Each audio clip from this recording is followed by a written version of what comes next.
AI has become freaky good. On one hand, the realism can blow you away, but on the other, it can freak you out. An example of which I'll share with you in the show a little bit later. So how can your human stories be heard in a world flooded with AI sludge, automated posts, hollow comments, and voices that, well, all sound the same? Our guest today, Nathaniel, a former hip-hop artist turned social media strategist, shows you how to blend the best of AI tools with your authentic voice so you can simplify your content creation and deepen the impact of your storytelling. Hello and welcome to the Business of Story. I'm Park Howell. To use a singing metaphor, I think of AI as the inhale of air a singer uses to expand their lungs, their capability to belt out a tune. But only the person can bring the tone, the voice, nuances, inflection, and passion to the song. That's what separates us from the bots. So Robin is here to show you how to make your content sing. Hello, Robin. Welcome to the Business of Story. Thank you so much for having me, Park. I'm pumped about today's episode. Yeah, we are going to really explore that intersection of humanity and AI-driven storytelling and how you really connect deeply with people today. But first, where are you coming to us from? I'm recording from the Atlanta metropolitan area. I'm originally from New York City.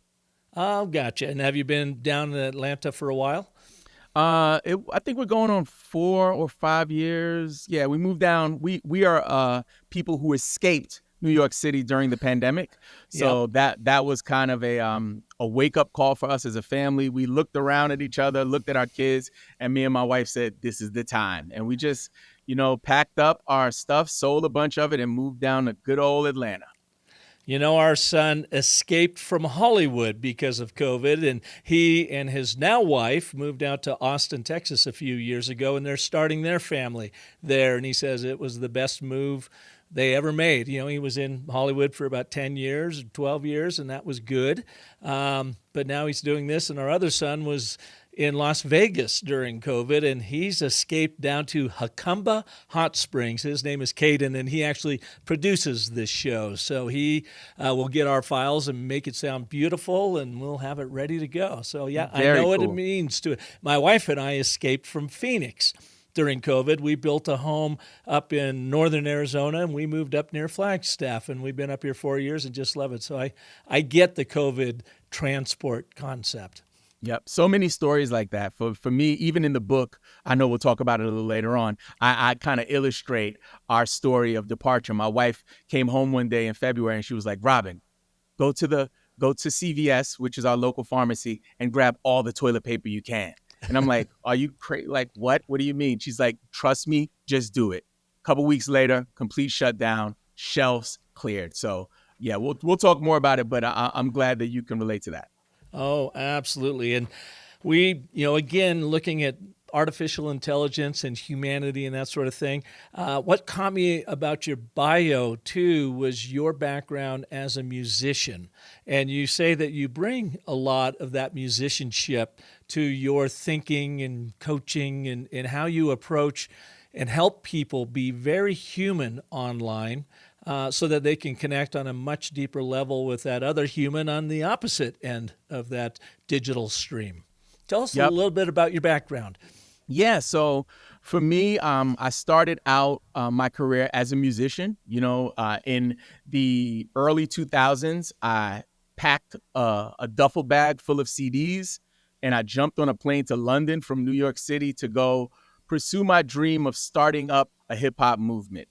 A few years later, we had started chapters in London, France, Germany, and today the same organization that I work with, it's called End of the Week, EOW. Now we have 15 chapters all over the world, and we have rappers actually come to compete in world finals in their native tongue with multilingual judges. So it's a really cool concept, something that I was very passionate about. And I found that in my journey of especially connecting with people who English wasn't their first language, I had to really dig deep in terms of my humanity to connect with people. And I think that's something now at this stage of my career as a social media strategist and an author and a speaker that it's kind of helped me to progress. And what is it about the hip hop genre that, number one, attracted you and maybe has helped inform your approach to storytelling? Yep. So, it really starts when I was about 8 years old. I grew up in the early 80s in New York City, in Brooklyn, New York, to be exact. And I can remember walking down the street park and there were puddles of water filled with empty crack vials.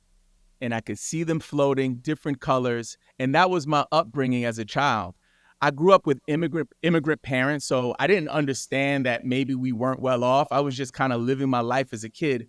But that's where I fell in love with hip hop at 9 years old, just listening to some of the old school MCs like Big Daddy Kane and Biz Markie. And as I got older, where other kids were like, hey, I want to be a doctor, I want to be a scientist. From that third grade year, I knew that I wanted to be a rapper. And that's why I pursued that journey of being a musician. And what is it about rap? And I'll be honest with you, I don't listen to a lot of rap. You can tell I'm a little bit older than you are, and I grew up on the genres of good old-fashioned rock and roll, the 70s with some of the great bands out there, and of course pop music. And rap is not something I've ever been able to, wrap my head or ears around. Yeah, that's good. I love what you did there. I love what you did there. I'm terrible at bad dad jokes. So there you go. You just got no, one.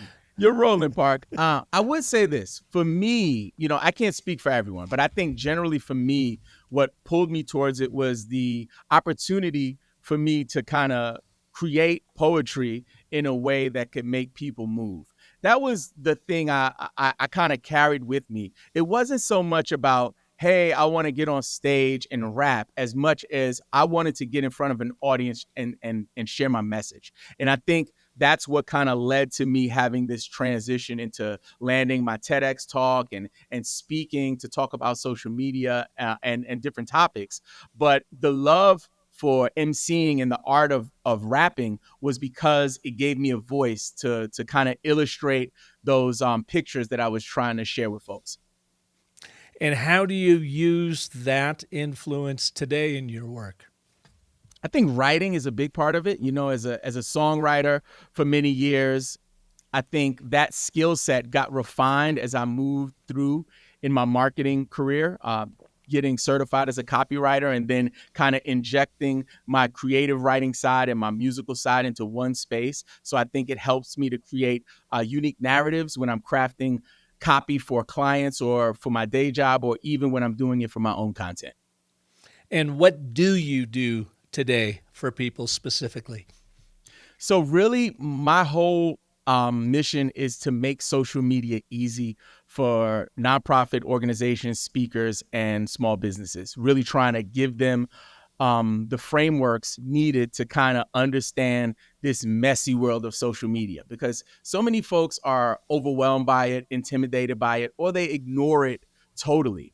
And for me, I know the power of social media, and I understand that folks who have a mission, people who have a purpose, whether it's aligned with their business or aligned with their creative ventures, it can create an avenue to just reach a limitless amount of people. And that's why I lobby so hard for folks to give it a little bit of TLC. And you have brought, is that even a word? You have brought a lot of AI tools to social media to make it a little bit easier. Are these writing tools or are they management tools? Or can you walk us through some of the tech that you are using so that users can focus on their humanity when communicating by making their life easier through AI and tech? Yep. So I don't particularly create any AI or, own any AI tools. I do use them. So the big one out there that folks are using is ChatGPT by OpenAI. However, there are a whole nother layer of AI tools out there that folks could dig into, specifically when it comes to content creation. I think that's an area that many folks are maybe neglecting. that they can kind of streamline their creative process using it, specifically tools like Opus Clip, where they can take a long form of video content and have AI chop it up. And I think that that's another way to do it.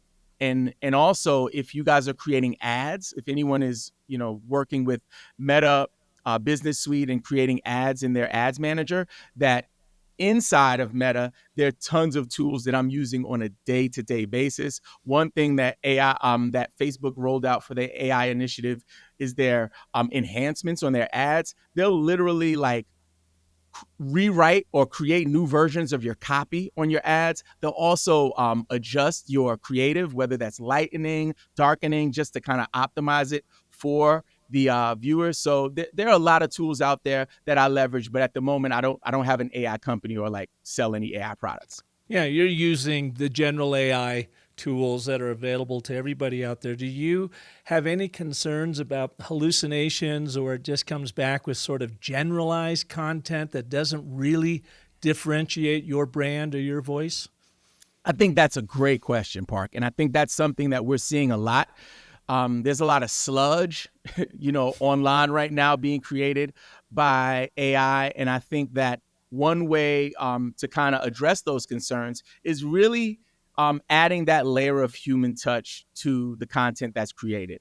Obviously, you can train AI at this point to kind of speak in your voice and create, content that aligns with your brand standards and what you're trying to represent. However, it's always worth an extra step of making sure that you can get that human touch, to make sure things are in shape before they go out to the public.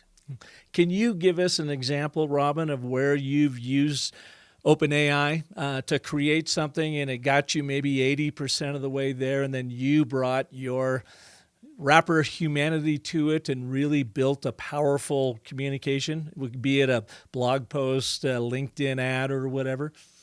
Yep. So I'm actively trying to create chats in OpenAI for specific tasks. So one that I'm using a lot is my LinkedIn templates. So these templates kind of help me to speed up my workflow. So really, I've already fed it a bunch of my content. And then if I see frameworks from creators that I like, whether it's the way they structure their posts, whether it's the length, the white space in their posts, I might feed it to them and let them know, hey, make sure you take this structure, but we're not interested in taking the voice or content. And then I'll feed a prompt, and then from there I'll refine it with the conversation. A lot of the work that I do with OpenAI's ChatGPT is with audio. I use the audio version in my car. I'm just like talking to it and letting it spit it back to me. And then once I can get to my desk, I'll copy it over to a Word document, and then I'll really put my touch on it. And I always have to do that because, 9 times out of 10, when it spits something out, it's not truly my voice. Yeah. When did you start working with AI and testing it out and trying to determine if it was going to work for you? And then take us to the moment where you had this aha, like, oh, I get it. This is how I work with it. I think for me, it was when when OpenAI first came out with ChatGPT. We had other, services and tools out there before then. But like Jasper, for example, I worked a little bit with Jasper. There was some other social media apps that I would use. The Captions app, for example, I used that one. That was in the early days. But when ChatGPT came out, that's when I really leaned in. And I think the aha moment for me, Park, was when I started seeing automated comments on LinkedIn specifically, like so many automated comments come out. That's when I kind of took a step back to really assess what I was doing, with the tools, but also the way I wanted to encourage and train clients and teams that I work with. So really seeing how diluted the comment section got on LinkedIn, for example, a post about, productivity, then the AI generated comment might start with, "Ooh, I really like your post about productivity." And it was so clearly like purely generated AI as opposed to giving their human touch, that I wanted to get in and start creating content about that, and encourage people to add their voice. Use the tools to optimize your output. However, let's try to maintain our human voice. Yeah, so you could immediately read through that and you felt the veneer of AI on those comments, and you're like, yeah, this isn't probably a real person. This is just a bot doing its thing. What's the danger? I mean, I think actually we all know what the danger is of just being flooded with very artificial comments, but how do we avoid that? How do we overcome that danger, that plague that we're now experiencing? Park, sad to say, I don't think we can. I think that it's going to continue, especially when we think about the size of this planet, right? We got 8 billion people here from all over the world. So there are so many content creators. I'm spending a lot of time on Substack these days. And that is a platform that I'm advocating for people to try out if they haven't. So if you haven't tried out Substack, it's an amazing platform. And they just released, or updated, I should say, they updated their social media platform within their ecosystem. It's called Notes, and it's a very fun place. But you see a lot of that there. What's happening is because of these international folks, right? English is not their first language, but using a tool like ChatGPT or using some kind of AI software, they can have a very clear, English, persona, and they could present themselves with perfect grammar right down to the T, to the point where they might not even speak English, and they're like getting clients.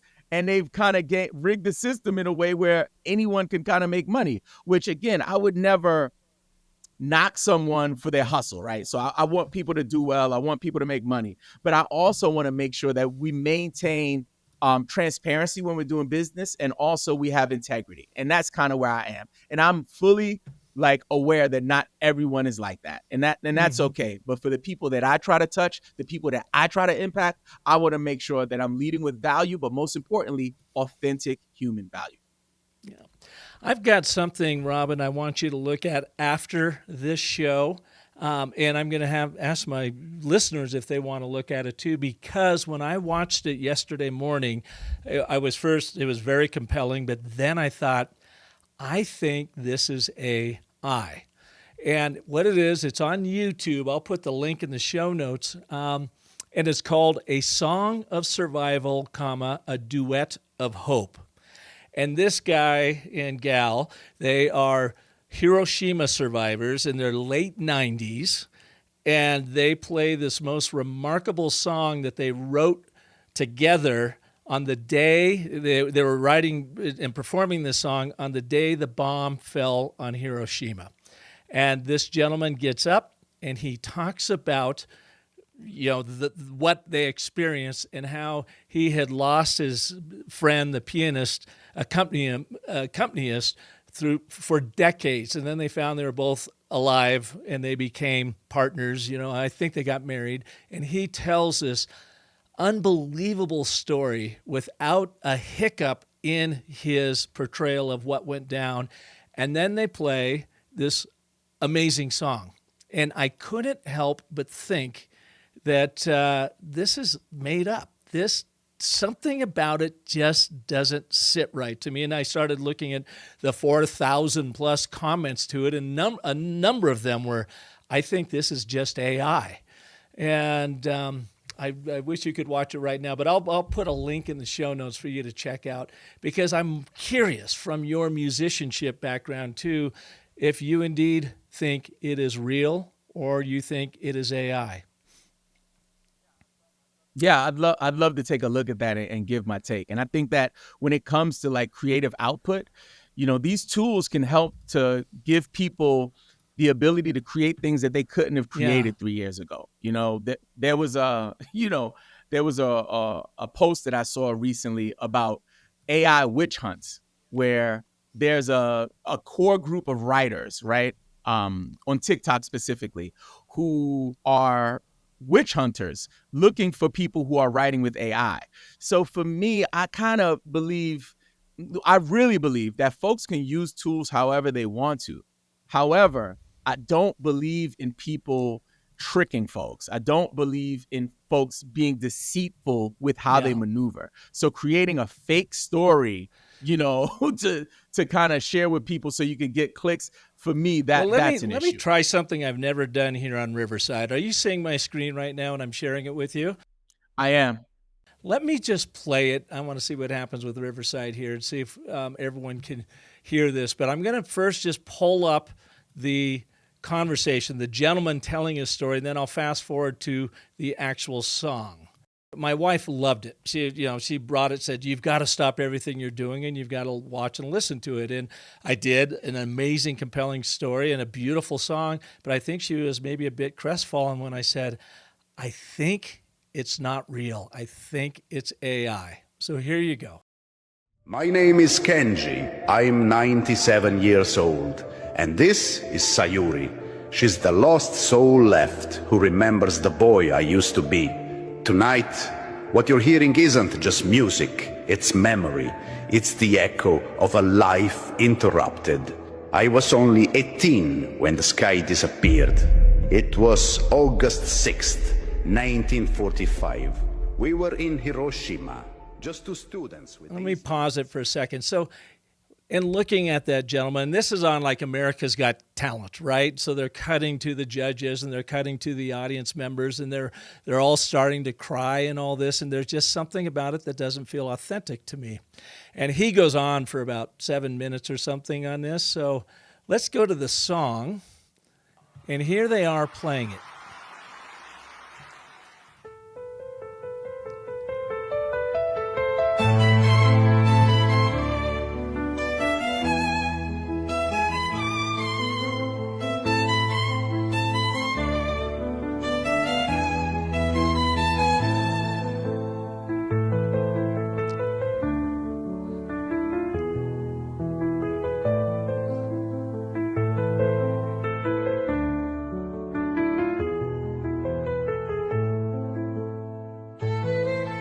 Okay. So, and again, I'll have the link in the show notes. People can go and watch this. But what do you think? I know you only got a little piece of that.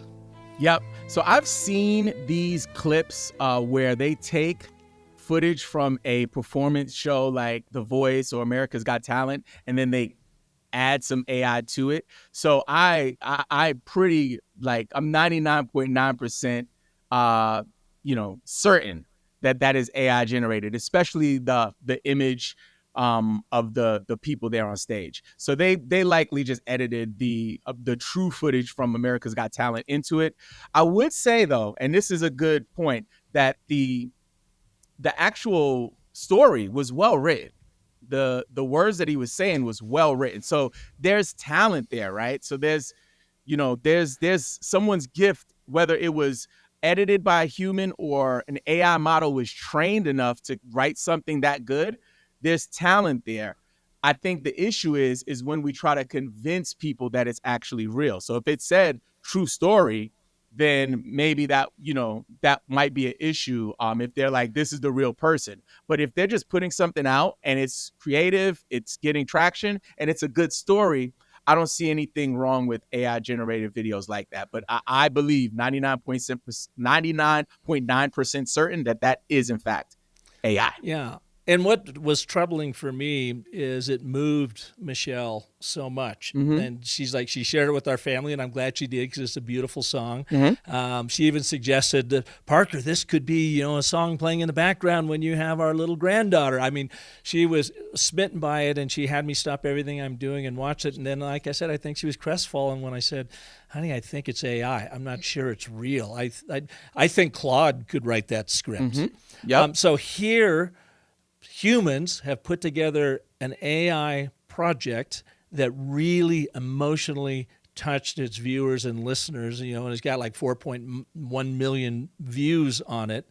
And how many of those were saying, believing that was real? And I don't think it was. So they're kind of being hoodwinked, and yet it's still very beautiful. So it is. That's what I fear. What's going to happen next with AI?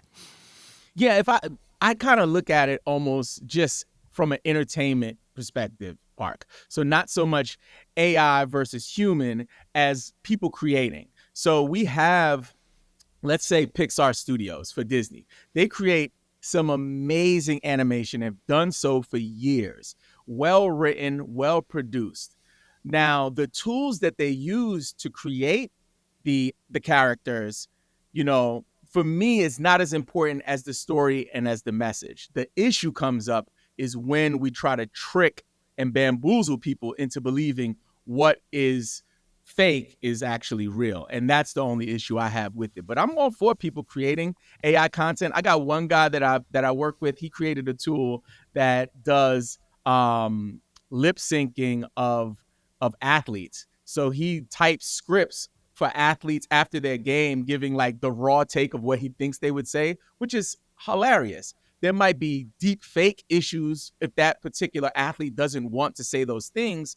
But I think in terms of creativity, it's boundless right now. And because there are not so many, rules around what you can do and what you can't do legally, I think that people have the freedom to kind of treat it like the Wild West. Well, what happens when they take that athlete and they lip sync and they put in a script that's very derogatory or very racist or whatever, and is really paints that athlete in a horrible light? And they do it as a joke, as under the guise of creativity, but they have smeared that athlete's name and reputation. Yeah, I think that's where the issues come in. And I think walking that line of creativity and, morality, if you will. And I think it's really up to the creator to decide on how they handle that. I do know with, in especially in the United States of America, right? In this country, freedom of speech is something that sometimes the line can get crossed with what people say. And I do believe people have to maintain some level of responsibility when it comes to the things that they create with or without AI, but especially if you're using someone's likeness, you want to really, really be careful on how you approach that. Did you hear about this this case in Arizona just a couple weeks ago, where it was a drive-by shooting sentencing, and in it, this veteran who everybody loved, a good Christian man or whatever, got connected with this guy, unfortunately, in a road rage incident. The road rage guy pulls out a gun and kills the veteran. And when they were going to sentencing, they took the vet, they took his likeness, they had his voice and whatever. His sister wrote a script, and they created an AI of him, as if they brought him back from the dead, essentially, to confront his killer, and essentially said, because I'm a good Christian man, I forgive you, even though I won't be able to see my kids grow up. I won't be able to do this. And it looked like the real guy, because they used him, and they used this testimonial, and the judge ended up, I think, tacking another 1.5 years onto the guy's sentence. And now, the guy shouldn't have done it, obviously, and he needs to spend some time in court. But here's another example of bringing AI in to mimic a human being and evoke an emotion in, the judge, the jury in this case, and yet it's fake because the guy's dead. Yep. I think where we're headed, Park, and this is, like I could go on about this, right? But I think one thing that I believe will happen in the next, 10 to 20 years maybe, is that folks will start recording memories, right? There'll be technology, because they have this technology with the brain chip that Elon Musk created, this that they've been testing, like a neurochip. There's going to be a time in human history where folks can record their memories, and I believe that will be able to generate AI versions of themselves that their family can connect with when they pass away. And I think that's kind of where we're headed. I even believe that as robotics and artificial intelligence evolves in that space, is that AI humans, when they become like full on like Terminator level humans, are gonna build relationships with humans.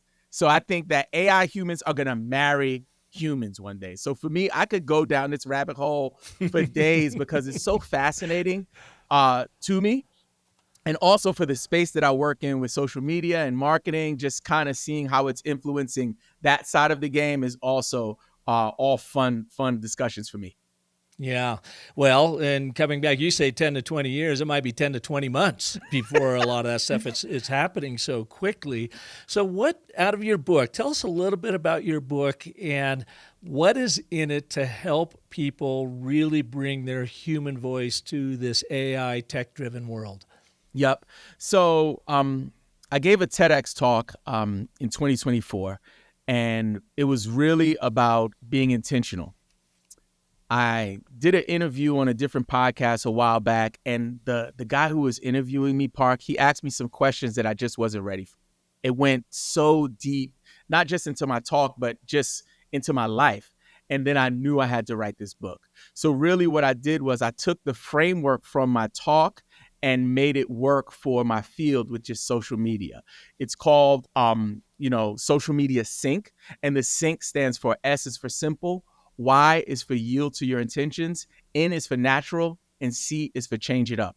And it's really about looking at social media through that lens to make sure that you're creating human connections when online. I think in this age, this is a person who, for me, I've had videos go viral on TikTok and grew accounts really quick and been on that ride of chasing and following algorithms and understanding that where we are in this stage of social media with the rise of AI, that we need to focus on creating algorithm-proof content that will resonate and connect with people despite what platform it's on, and giving ourselves a new lens that will not so much look at the traditional metrics to keep us going in terms of our social media output and performance, but thinking about human connection as a new type of metric, thinking about how many direct messages were initiated by a viewer, how many people gave you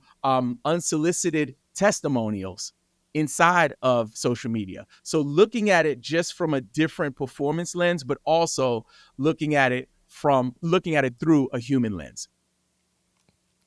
So when you look at it through that human lens, how do you keep from defaulting over to AI because it's so much easier? And it's like, I just don't have the energy, time, or attention right now to really, to human-proof this, to really edit it and work on it the way I should. I'm just going to go with what AI's given me. I might make a tweak here and there, but it's going to be 98% AI. Yep. I think it's really about identifying your bandwidth, right? So I think the reason people get on the AI hamster wheel is because they have limited bandwidth and maybe they've overextended themselves. Or if they're leading a larger company or a larger agency, maybe they haven't fully, delegated to the right people to make sure that social media content is being produced on a consistent level.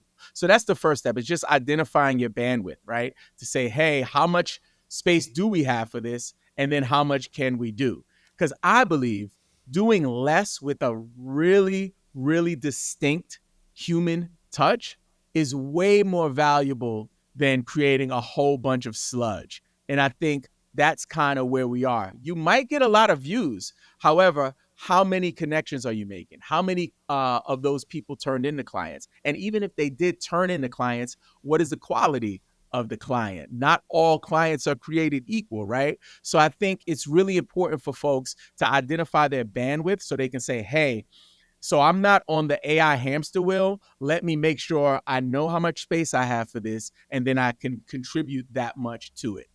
So they've got the time and energy to actually bring themselves to the work. Yeah. And, I think that, again, I'm not anti-AI. I'm an AI guy. It's one of my favorite topics.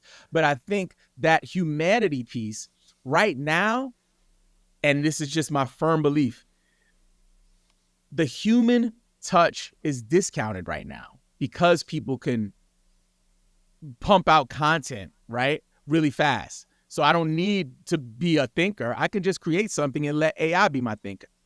But I think we're heading towards a space and a place where the human touch and human connection is going to be the most valuable asset that we have in this space. How human can you sound in a muddled, AI-driven landscape? Who can be the most authentic? Who can stand out where you know that thing that Park wrote was Park because I've seen him so many times, not having your voice be compromised by a tool that you use. Yeah.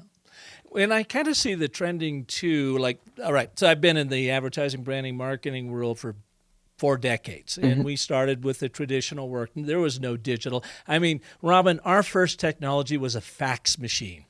It's, it kind of equates to the telegraph in this day and age, right?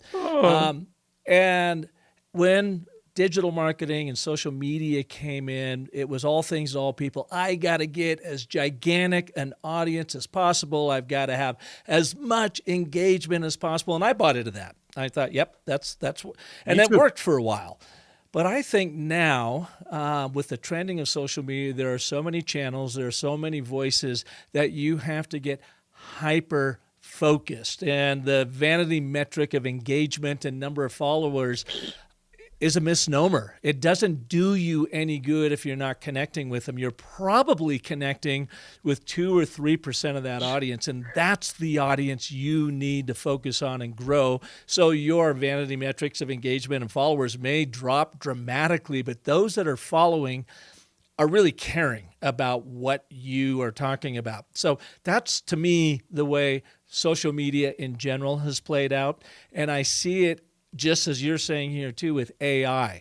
I can create all this content. I can put it everywhere. It's going to post automatically for me. It's the same mindset. I want to be all things to all people everywhere, so I'm just going to push this crap out there.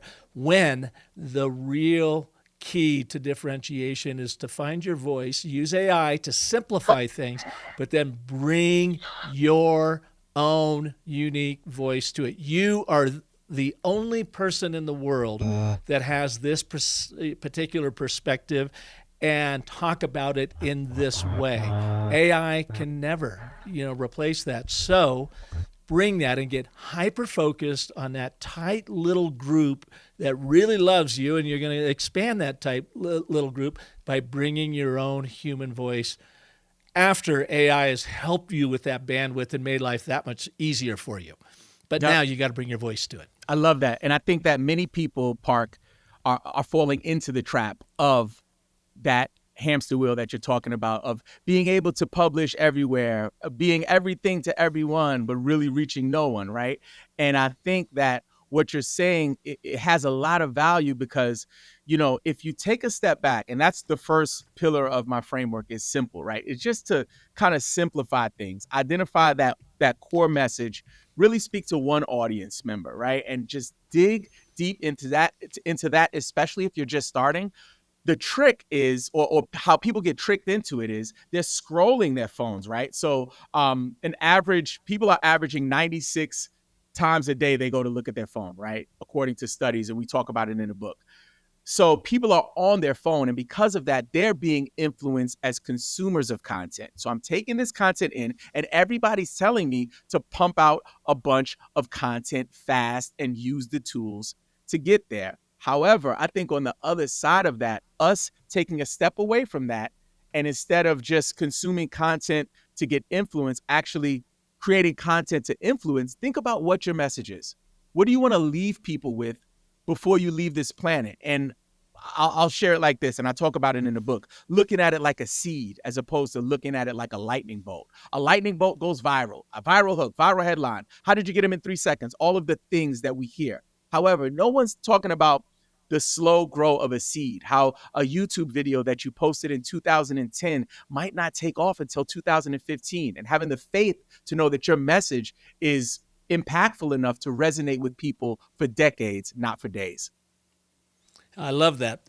And I would even maybe revise that metaphor with lightning and thunder, because I love that point of lightning. You see the strike, and I saw a lightning strike across our little lake here last summer, and I saw a tree catch on fire, and thank God the rain was there to put it out, but I saw that all go down. But it was the rumble of the thunder that just kept going and going and going. And that's what you want your content to do. Yeah, it can strike by lightning to those that are following you to get their attention, but you want it to rumble on in their minds and to be thinking about it. And there's no AI that I've found yet that can do that. It's got to be your own authentic voice. Now, we found with our Story Cycle Genie that it enables you to replace that blank page and that blank stare, like, God, I want to write about this subject, but I don't even know how to get going and whatever. And so the Genie will help you write that in your voice, but then you've got to come back in and bring that last 10 to 15% of your humanity to it. But the beautiful thing about it is you get to spend 100% of your creative energy on that last 10 to 15% of the writing. So it really helps in the content creation in that way. Love that. Love that. Yeah. I had a chance to review what you sent over from the Story Genie, and there was so much value in the assessment that it did of my social media, and also of my, my brand online in general. And it helped me to kind of think about ways that I want to refine what I'm doing. So I'm grateful for that. Oh, well, I'm glad. And I'm doing this with all of our guests now, of course, and you didn't even know it was coming your way. I did not. So sorry for the intrusion, but I hope you found it very helpful. And it said first when it did, just the assessment of your brand, Robin Nathaniel presents himself as a personal brand focused on communication expertise, thought leadership, and professional development, particularly helping others develop effective speaking and presentation skills through multiple content platforms. Now, that's kind of accurate, but it's not. It's accurate, but it's not. That's not the whole picture. So, again, all of that is absolutely true. However, like we talked about off air, at the top, of the brand, it's really the fact that I support folks with social media strategy. And I think in reading the assessment, there was very little, if no, mention of that. And I think because on the front end, I present myself online as a TEDx speaker, as an author, that's what kind of took control of the assessment. And that's why I believe I came off more as a speaking and communications coach. Also, my professional background and my educational background are all communications and media. And I also believe that fed into it because I have that out there publicly as well. So what it may be telling you then is it's amplifying or it's validating the things you are doing right in its accuracy, but then it's also showing you some gaps in your communication of things that you need to change. And we didn't have a website to pull from. We pulled from your LinkedIn profile, your book, podcast, and your Substack, but I couldn't really go deep in there without, joining up. And so it may be telling you that you need to refine some of your messaging in those places because this is how you're showing up in the world. Absolutely. Absolutely. And I think the podcast might actually be a big part of that because the podcast speaks to,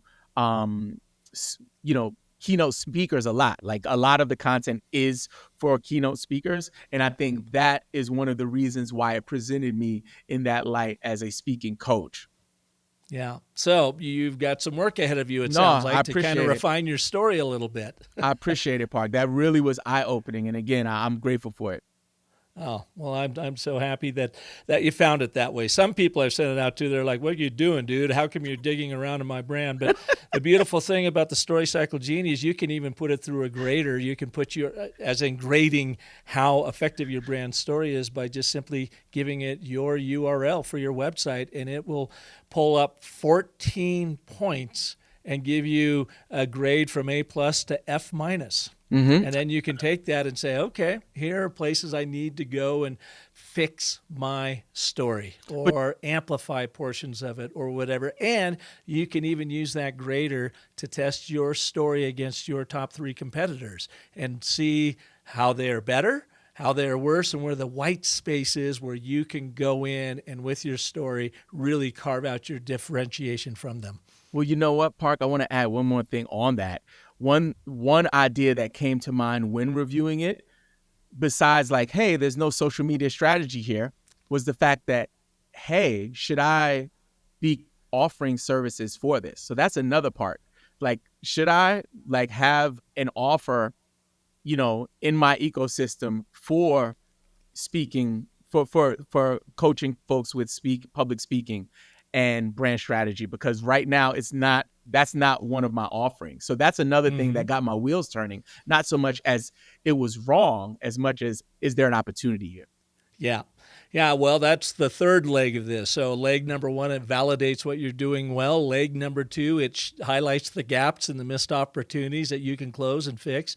And leg number three, it provides inspiration. It's like, oh, I'm not talking about this as much, or here's a different way to talk about it. I need to go in and plug it in. And then, of course, once it has your completely refined and defined brand story as you, as the human, refine it working with a genie, then it literally will create any content you need based on your brand voice, based on your personality archetypes, based on the challenges, fears, frustrations, and aspirations of your audiences.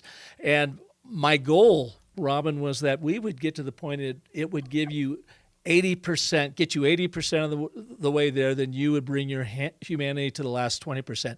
People are telling us it's actually getting them 90% of the way there. That's great. So they can spend 100% of their energy on that last 10%, and it's replacing that blank page and that blank stare with content that you can execute on immediately.